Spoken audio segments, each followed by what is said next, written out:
The Minister for Culture, Tourism and Civil Aviation, Prem Ali, who was also in the previous Oli-led cabinet, is well remembered for hitting the headlines for wrong reasons. However, Minister Ali in recent time has been lauded for some positive moves in the tourism sector. In continuation of his good works, Minister Ali is currently in India as he held talks with his Indian counterpart to open air routes for the under-construction international airports at Lumbini and Pokhara. Good morning, I'm Sarah Sapsanama and these are the headlines of the hour. The Nepal Bar Association yesterday protested outside the Supreme Court entrance with the intention of barring Chief Justice Cholendra Shamsher Rana from entering the court premises. However, the Chief Justice used a separate entrance to attend to his office. Despite mounting pressure to resign, the Chief Justice on his part had scheduled regular hearings for yesterday. Chief Justice Rana had allotted 8 more benches, including himself. However, the hearings did not take place. Prior to this, the justices who had been hearing the habeas corpus cases boycotted hearings. The Bar Association had decided to boycott all the benches on Thursday itself. The association that presented itself more aggressively yesterday has said that it would not back out from the protest programs against Chief Justice at any cost. Meanwhile, Chief Justice Cholendra Shamsher Rana has reportedly reached a mindset to discuss the issue by calling a full court. At a time when the justices are harping on a solution to end the stalemate, Chief Justice Rana too, according to sources, is in a mindset to end the prolonged crisis. Prime Minister Sherbandu Dewa has viewed that the government was not in a position to interfere with the ongoing controversy seen at the judiciary. Holding a meeting with some leaders and ministers to discuss the issue of rising confrontation at the judiciary, Prime Minister Dewa viewed that the issue should be settled internally. During the meeting with some key ministers of his cabinet, including ministers for Home, Law and Communication, Premier Dewa said that it was uncalled for to ask the Chief Justice to resign and that CJ Rana should himself pave the way to end this stalemate. Meanwhile, Prime Minister Dewa directed Home Minister Balkrishna Kand not to use force against the protesting law practitioners. Following the directive, armed police force deployed at Supreme Court has also been removed. Following the meeting with the Premier, Law Minister Dilendra Prasad Badu briefed the Nepal Bar officials and senior advocates. Nepal has urged southern neighbor India for air route permit from the Indian town of Lumsdi, which lies nearby Lumbini. Minister for Culture, Tourism and Civil Aviation Prem Ali, who reached New Delhi yesterday, proposed opening of other routes through the border areas. Nepal is in the final phase of operating Gautam Buddha and Pokhara International Airport. However, Nepal is yet to strike an agreement with India regarding air route permit. Tourism Minister Prem Ali, who reached New Delhi on Friday, met his Indian counterpart and made the request for the opening of air route from Lumsdi. The Indian side had approved of Nepal's plans but has yet to ink an agreement in this regard. If India provides an entry point at Bhairawa for Gautam Buddha, Pokhara International Airport and Nijgad Airport, it will considerably reduce flight hours in the route.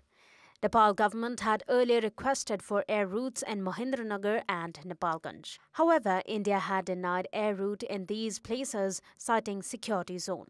India has also dilly-dallied with Nepal's request for two-way air routes connecting Janakpur to Patna and Bhairawa to Lucknow. There are currently one-way air routes connecting these places.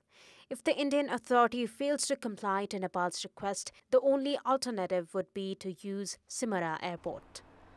Now, the 2-week-long 26th Summit of Conference of Parties, or COP26, held in Glasgow, Scotland, is reaching its conclusion.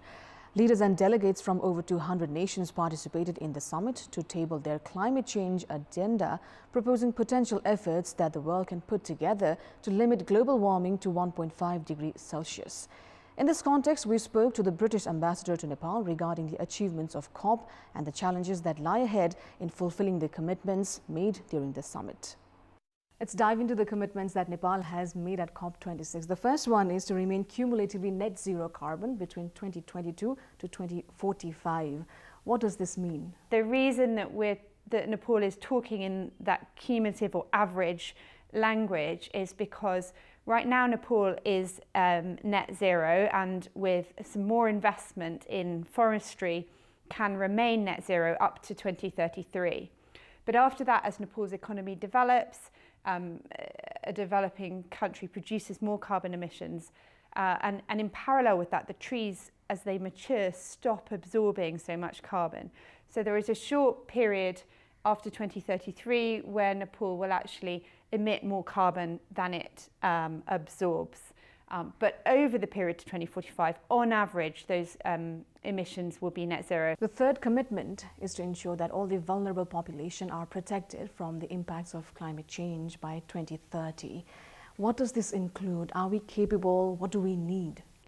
Yes, I think this is one of the most ambitious commitments because we know that Nepal is highly climate vulnerable. It is possible with the right investment and the right commitment. For some time, the government has been working on local action plans known as LAPAs, and each Gaupalika has or will have one of those plans. And it's important that these plans to help the vulnerable communities are developed by those communities, in those communities, for those communities. The government has also said the commitments were conditional, that we have an access to climate finance. How can we raise our access? So the UK has committed $12.6 billion of financing to climate change internationally over the period 2020 to 2025. And a good proportion of that will come to Nepal.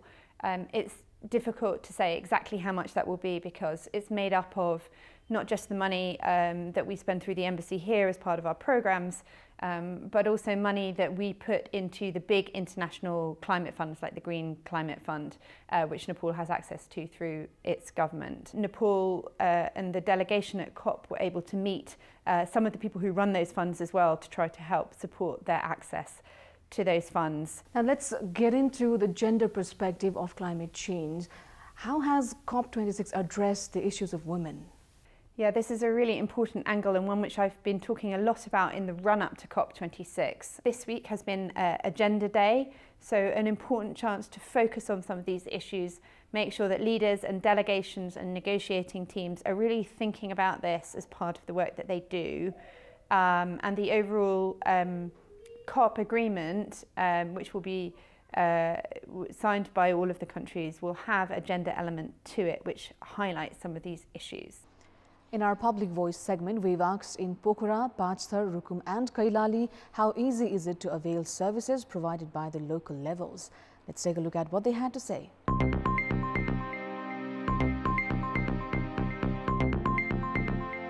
हामीले आशा अपेक्षा गरेका छौं त्यो अनुरूप चाहिँ भएको छैन घण्टौं कुर्नु पर्ने धेरै गाह्रो छ हामीलाई त सचिवहरु भेटिन्नन् अहिले त धेरै राम्रो वातावरण छ सोचे जस्तो चाहिँ पुरै सहजमा चाहिँ छैन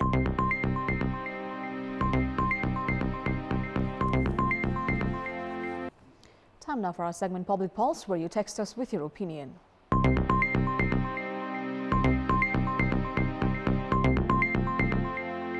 The question is, what's your take on consumers having to eke out additional fare in the name of not having change money?